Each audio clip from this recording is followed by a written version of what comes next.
माझ्यात पुढे काय बदल झालाय? हा चिंतन मनन आतमध्ये अवेअरनेस, ज्याला म्हणतो ना अवेअरनेस इज द योग, आपण नेहमी हे वाक्य म्हणतो अवेअरनेस इज द योग. अवेअरनेस म्हणजे काय? ही सतत जाणीव तुम्हाला पाहिजे, सतत जागरूक असलं पाहिजे तुम्ही, सतत तुम्ही झोप कधीच नसली पाहिजे. ते जागरूकता जी आहे ना, ती जागरूकता ही असते की मला काय फरक पडला, मला हे काय झालं, मग तुम्ही करा. तुम्ही समजा भस्त्रिका प्राणायाम करत असाल, त्यानंतर तुम्हाला ऍपनिया स्टेज येते, ऑटोमॅटिक सेन्सेशन ऑफ ब्रेथ येतं. मग त्यावेळेला जेव्हा येतं, मग आम्ही वाचलेलं आहे चले वाते चलम चित्तम निश्चले निश्चलम होय. मग त्यावेळेला एखादी अशी आपली व्यक्ती डोळ्यापुढे आणा तुम्ही की जेव्हा तुमचं मन पूर्ण शांत झालेलं आहे, की ज्याच्याबद्दल तुम्हाला प्रचंड राग आहे, अशी व्यक्ती आणा बरं समोर तुम्ही. त्यावेळेला तो राग किती कमी झालेला असेल हे स्वतः अनुभव, हे सगळं ही लॅबोरेटरी आहे. ह्याच्यावर सतत प्रयोग करत गेलं पाहिजे तुम्ही. हे प्राणायाम वगैरे मध्ये म्हणजे काय, शेवट हेच करायचे, प्रयोगच करायचे. आणि मग ते जर झालं की हा मला या व्यक्तीबद्दल आता जरा कमी हे वाटतंय, का वाटतंय बरं कमी? कारण मन शांत झालंय. मन शांत झालंय म्हणजे काय झालंय, तर मन सात्विक झालंय. मग सात्विकतेमध्ये काय असतं, तर सात्विकतेमध्ये आनंद असतो. आणि म्हणून त्या माणसाविषयीची तीव्रता, जी रागाची तीव्रता ही कमी झालेली आहे. अनुभवा ना, अनुभवाचं शास्त्र आहे.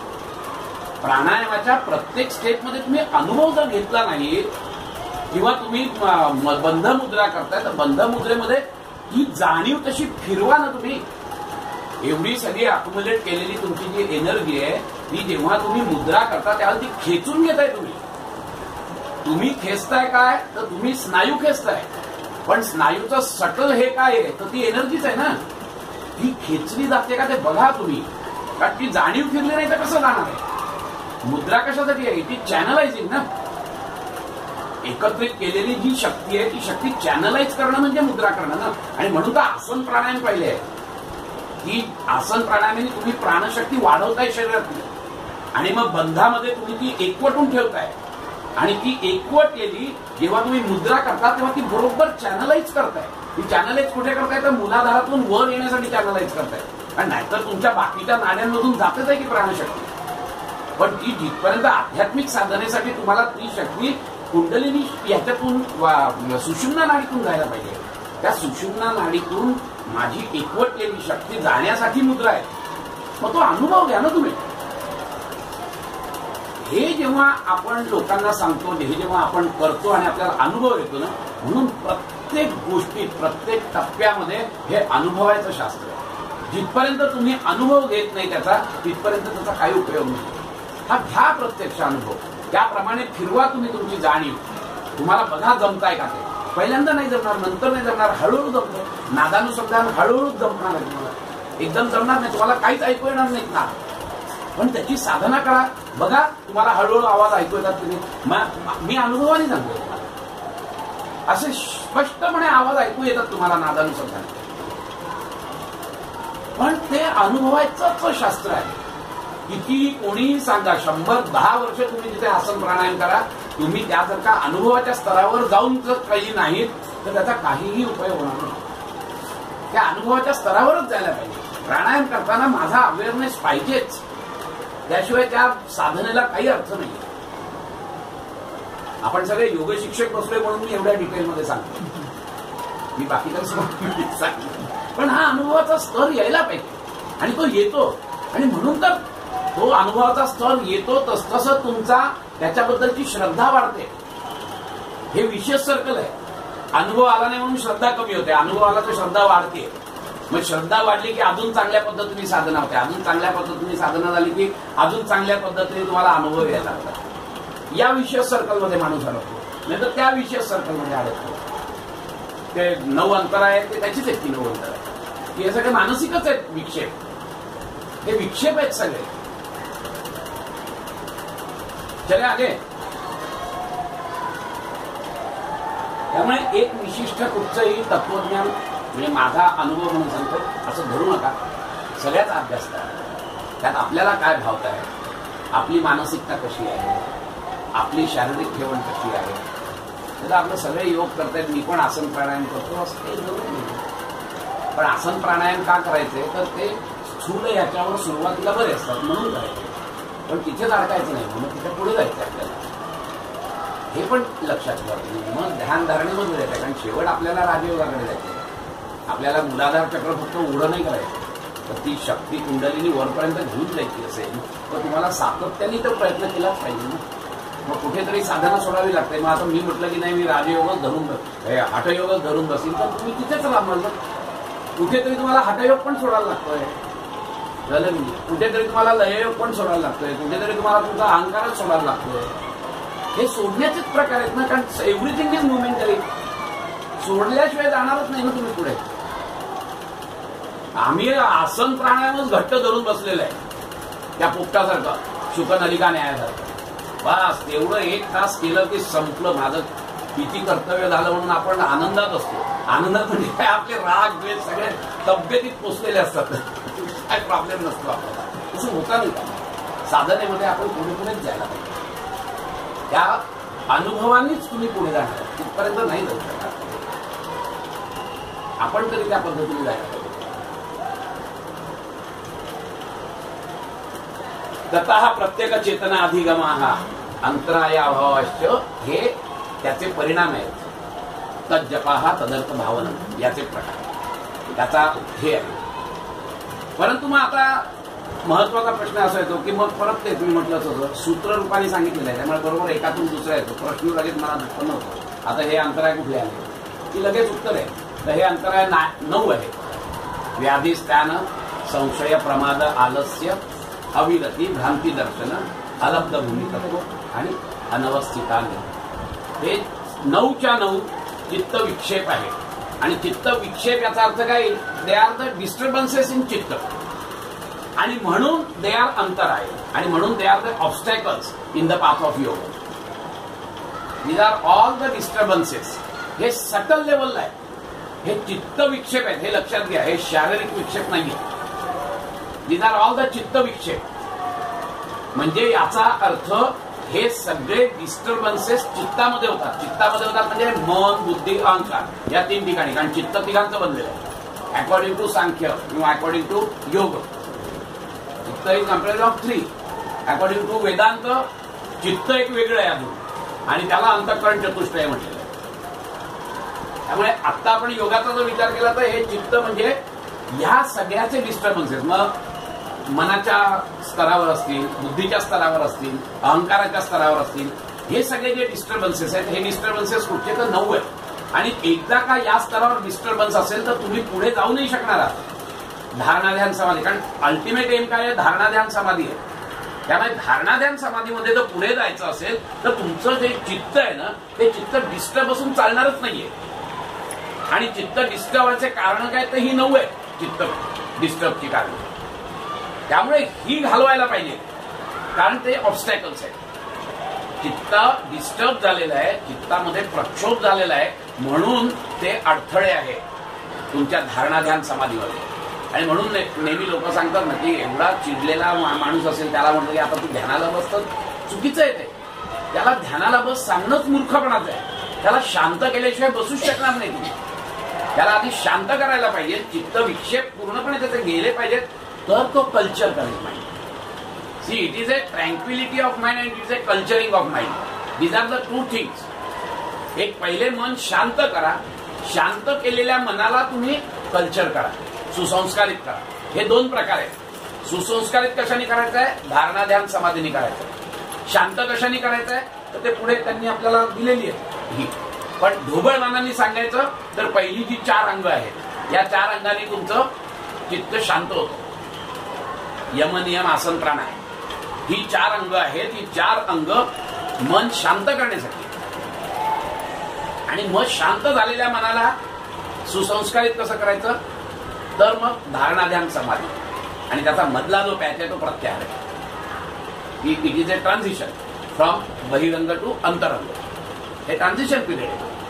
ही ती अवस्था आहे, त्याची साधना नाहीये. ते अंग जे आहे प्रत्याहार, ही तुमची स्टेज येते. या स्टेजला प्रत्याहार म्हटलेला आहे. याची कुठची साधना नाहीये प्रत्याहाराची. प्रत्याहार साधतो, मन आपोआप आत येतं.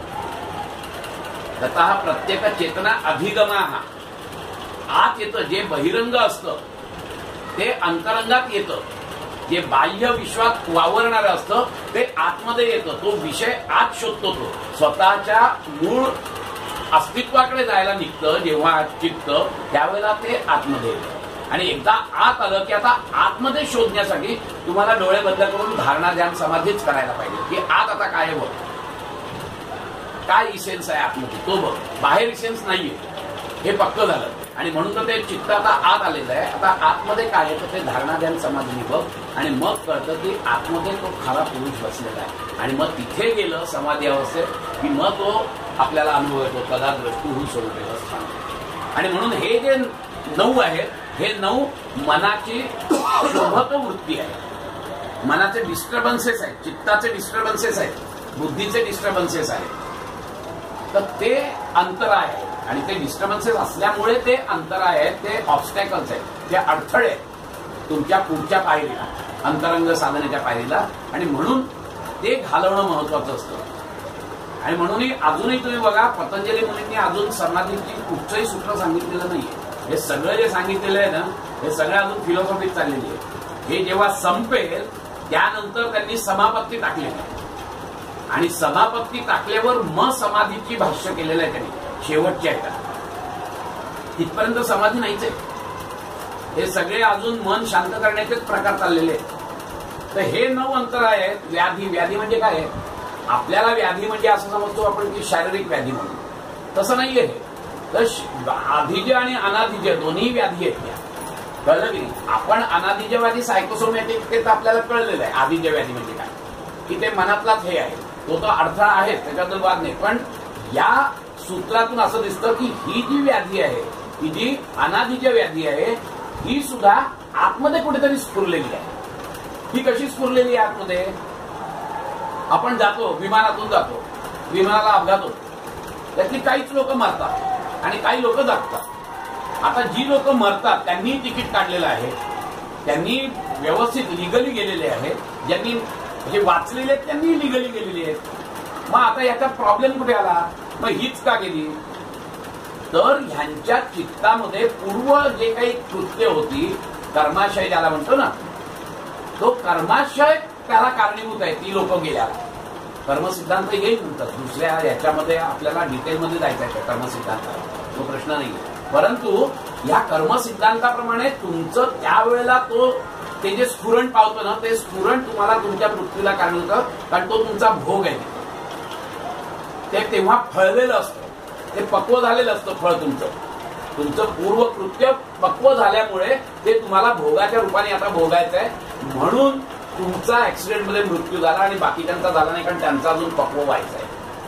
आणि म्हणून या दृष्टीने सुद्धा संसर्गजन्य रोग, कॉलरा, ऍक्सिडेंट, हे सगळे प्रकार आम्ही म्हणतो की याचा बाहेरच्या आतल्या गोष्टीशी संबंध नाही, पण या सूत्रानुसार व्याधी या सुद्धा आतलाच संबंध आहे. कारण आतमध्ये जो कर्माशय आहे, त्या कर्माशयाचं पक्व पण जे आहे ना, ते पक्व पण जेव्हा स्फुरायला लागतं, ते जेव्हा पक्व होतं त्यावेळेला त्याचं साल फुटून जेव्हा बाहेर येतो, तर रस हा तुमच्या भोगाच्या रूपाने तुम्हाला भोगायचा असतो. आणि म्हणून व्याधी, शारीरिक व्याधी जरी असली तरी ती देखील मानसिकच तुमची ही आहे. आणि दुसरी महत्वाची गोष्ट, शारीरिक व्याधी असल्यावर तर अंतराय असणारच आहे, तोही दुसरा प्रकार आहे. तुम्ही शारीरिक व्याधी असेल तर तुमचं चित्त बाहेर आतमध्ये एकाग्र होऊ शकत नाही ना, शरीरावरच राहील ना. मला इथे दुखताय म्हटल्यावर माझं चित्त सतत तिथेच जाईल. त्यामुळे ती अंतराय येतो, विक्षेप येतो. स्थान म्हणजे आळस, आपल्याला माहिती आहे. आता हा स्थान कुठला आहे तर याच्यामध्ये मेंटल फॅक्टर हा प्रिडॉमिनंट आहे. कारण आलस्य आणि स्थान दोन्ही एकासारखी आहे, परंतु एकामध्ये मेंटल फॅक्टर प्रिडॉमिनंट आहे आणि आलस्यमध्ये फिजिकल फॅक्टर प्रिडॉमिनंट आहे. एवढं फक्त लक्षात घ्यायचं आहे. व्याधी, स्थान, संशय लाल घेते ते पूर्ण होणार नाही. आठवलं 1-2 मिनिटं ठीक आहे, पण हे एवढं बघू मग अविरती भ्रांती लक्षात मिळतात. त्यामुळे स्थान आणि संशय हे आलस्य याच्यामधला हा फरक 2 आहे मात्र. परंतु परत तेच आहे की हा चित्त विक्षेप आहे. तुम्ही एक लक्षात घ्यायचं, हे प्रत्येकाचे चित्त विक्षेप आहे, हे चित्ताचे डिस्टर्बन्सेस आहे. आता आळसामध्ये चित्ताचा काय हे आहे तर आळसामध्ये पण चित्ताचा विक्षेप आहे, फक्त प्रिडॉमिनंटली तो फिजिकल लेवलला जास्त आहे. पण त्याच्यामध्ये हे जे आहे इसेन्स आहे तो चित्ताचा आहेच. स्थानामध्ये तर चित्ताचाच आहे आळसपणा. दोन्हीचं हे काय आहे तर शारीरिक अकार्यक्षमता. ते चित्त सहभुवामध्ये येईल. संशय आता आपण मागे पण बघितलंय की संशय जिथपर्यंत डाऊट आहे तुम्हाला तिथपर्यंत तुम्ही पुढेच नाही जाऊ शकणार. मला जर का डाऊट असेल तर माझी एनर्जी अर्धी खर्च होते की हे नक्की बरोबर आहे का नाही. अरे मी करतोय खरं पण ते निर्गुण निराकार आहे, मला तर माहितीच नाहीये, ते पुरुषतत्व काय आहे मला माहिती नाहीये आणि मी चाललोय तिथे, नक्की झेपणार आहे का मला. सगळे हे चालू झालंय की तुमचा हळूहळू एन्थुझियाझम कमी होत जातो की जो बाधक आहे हा मनातलाच आहे संशय.